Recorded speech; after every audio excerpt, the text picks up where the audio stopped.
Everyone must have seen this scene, a tall and dignified man crying like a child while walking.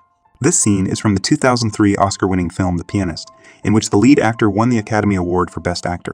This is a movie set in World War II, so let's look at a movie based on real events and directed by someone who lived through the war. The story takes place during the war when the Nazis occupied the Polish capital. The protagonist is a renowned pianist who, despite his extraordinary talent, loses his job. His family also faces difficulties, with a family of 6 having only 5,003 zlotys, while according to Nazi regulations, a Jewish family could only keep 2,000 zlotys, with the rest being confiscated. Where could they hide the money? His sister suggests hiding it under a flower pot, while his father plans to dig a hole in the corner of a table and hide the money there. His brother offers a carefully considered suggestion that the most dangerous place is often the safest, so he suggests putting the money on the table and covering it with a newspaper. The pianist comes up with a unique idea, stuffing the money into the crevices of a violin. However, despite these efforts, the money is spent quickly. Soon, only 20 zlotys were left in the house, and the problem was no longer just having enough to eat. Jewish people are facing rampant discrimination, forced to wear white armbands. The father is beaten on the street because he didn't bow to the Nazis. The situation becomes increasingly tense, and the family is ordered to move to the Jewish ghetto, surrounded by walls that enclose 400,000 people. From then on, the biggest problem is no longer discrimination, but how to survive. They go hungry and have to sell their belongings at the market to make ends meet, with dead bodies littering the streets. Their children cry, but there is no one with the time to stop and help. One day, a Jewish policeman, hired by the Germans to manage his own people, comes to their home. They hope the pianist and his brother will join the police force because it offers good treatment, and they won't have to worry about food anymore. However, both of them firmly refuse because they don't want to help the enemy oppress their fellow Jews, but whether they participate or not, others will do these things. Life becomes even harder, and one day, the pianist passes by the wall and sees children coming back from the other side with stolen food. These children are thin and can crawl through dog holes, but not everyone can return safely. Some children are brutally beaten by the Germans, and when the pianist tries desperately to save one child, it's already too late, and the child has lost his life. One night, the family is enjoying potato soup when they suddenly hear the sound of German military vehicles outside. The situation is dire. The Nazis are here. The lights in the building across the street go out one by one, and they quickly turn off their own lights. Then, they hear the shouts of the Nazis from across the street, demanding that everyone stand up. An elderly man who is disabled does not stand up and is thrown down the stairs by the Nazis. The Nazis force a group of Jewish people outside and then shoot them all. On that day, the pianist learns that his brother has been arrested and rushes to rescue him. Bodies litter the streets, and he approaches the Jewish policeman, pleading for his help. However, the Jewish policeman is indifferent and says, "You wanted to join, didn't you?" The Jewish policeman leaves, and the pianist starts to wait aimlessly. In the street, he sees an old man grabbing a woman's pot, and the two engage in a fierce struggle. The old man immediately falls to the ground and frantically licks the food, while the woman cries weakly and tries to hit him with her hat, losing the bowl of porridge. Perhaps tomorrow, she would starve to death. The brother was eventually driven away by the Jewish police. Soon after, orders came for the Jews to evacuate, and all their belongings were confiscated. They were taken to a mixed living area that resembled a prison. Here, the Nazis selected people one by one. A woman asked softly in German, "Where are you taking us?" Shortly after, the family was sent to a concentration camp. They were reunited one last time, as the brother and sister who'd been selected to work returned to their family to face life and death together. When the train arrived, they boarded, but on the side of the road, a Jewish police officer noticed the pianist and suddenly dragged him off. The pianist tried to run back to his family, but the police officer stopped him. His father watched him, unable to call him back, but instead waved goodbye. The pianist tried to return once more, but was tackled by the Jewish police. From then on, he had to survive alone, as his family was forever gone. The pianist wept, and the ground was in chaos. He had just lost his family and didn't know where to go. Returning to the doorstep of his home, he found children's bodies scattered downstairs and emptiness everywhere. The pianist went to a cafe, and the owner stopped him, inviting him to hide inside. The owner said he had bribed a police officer and would help them escape later. Later, the pianist survived and was assigned to work outside the wall. But is it safe? One day, as they lined up, soldiers suddenly singled out a few people, the elderly and infirm, and made them lie on the ground.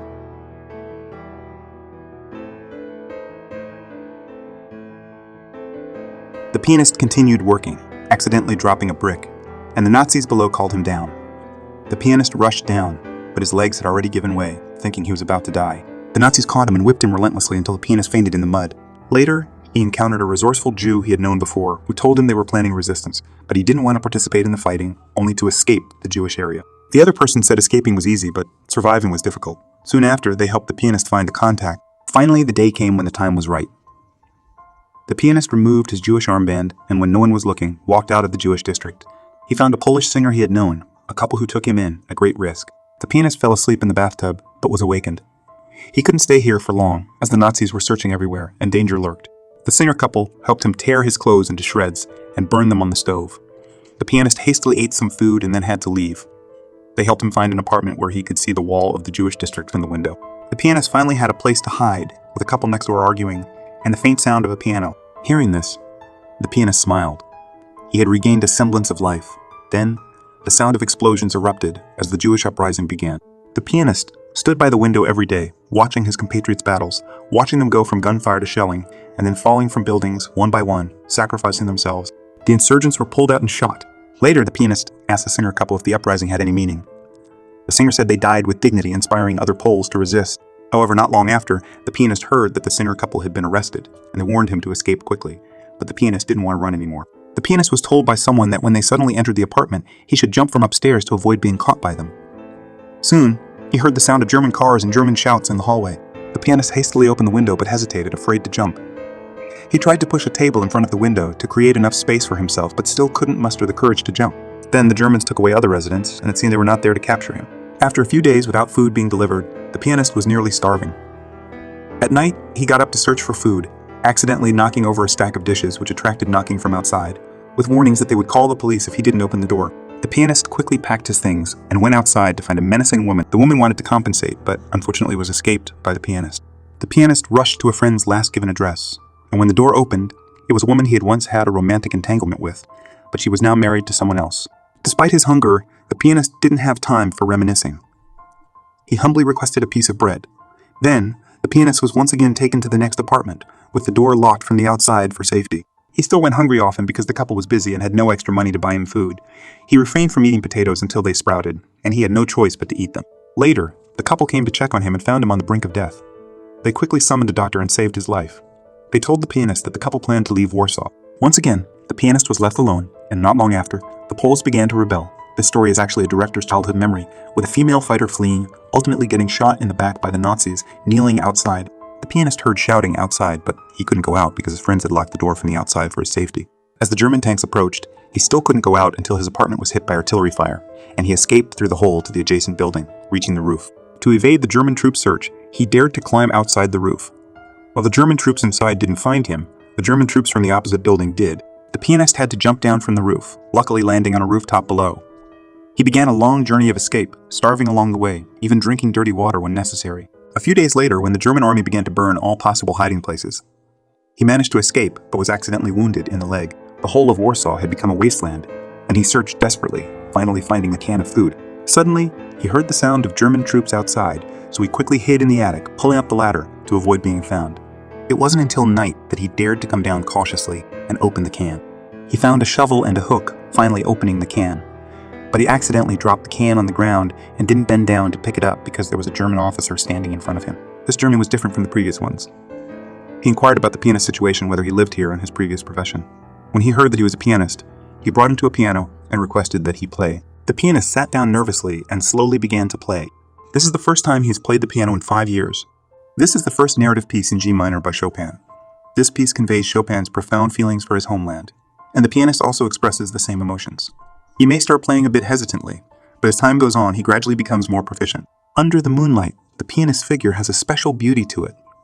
As the piece progresses, his playing becomes calmer, and he slowly forgets his surroundings, immersing himself in the art. He played very hard, his fingers flying on the keys, expressing his anger against the war. As the piece ends, the officer's face shows surprise, and he asks the pianist if he is Jewish, but the pianist doesn't answer. Finally, the officer finds the attic where the pianist is hiding and leaves once he knows the pianist is there. It turns out that the pianist's hiding place is a temporary command post of the German army, and the officer is the leader here. The officer starts quietly sending food to the pianist, including bread, jam, and a can opener. When the pianist tastes the jam, he feels rare satisfaction. Not long after, the German army is about to retreat. The officer gives the pianist a large bag of food for the last time and leaves his military coat for him. He also asks for the pianist's name and then departs. Shortly after, a car with the Polish flag arrives, and the pianist excitedly rushes downstairs but is unexpectedly held at gunpoint. In the end, he successfully explains that he is Polish, and the initial threat was due to him wearing the German military coat. The pianist eventually survives the war and resumes his piano playing. In 1950, a friend found him and told him that he had encountered a German officer and a prisoner of war camp who asked him to inform the pianist, hoping he could help save him. However, the friend didn't catch the officer's name and was unable to find him. The real name of the German officer was Wilhelm Hosenfeld. He not only helped the pianist but also assisted and sheltered more than 50 Poles during the war. He passed away in 1952 in the prisoner of war camp and was posthumously honored as a righteous among the nations in 2009. Although the pianist lost his entire family during the war and faced death many times, he could be said to be a very lucky man during the war. He died in 2000. Finally, let us hope that in this world, music will always be louder than gunshots and art will always outlast war.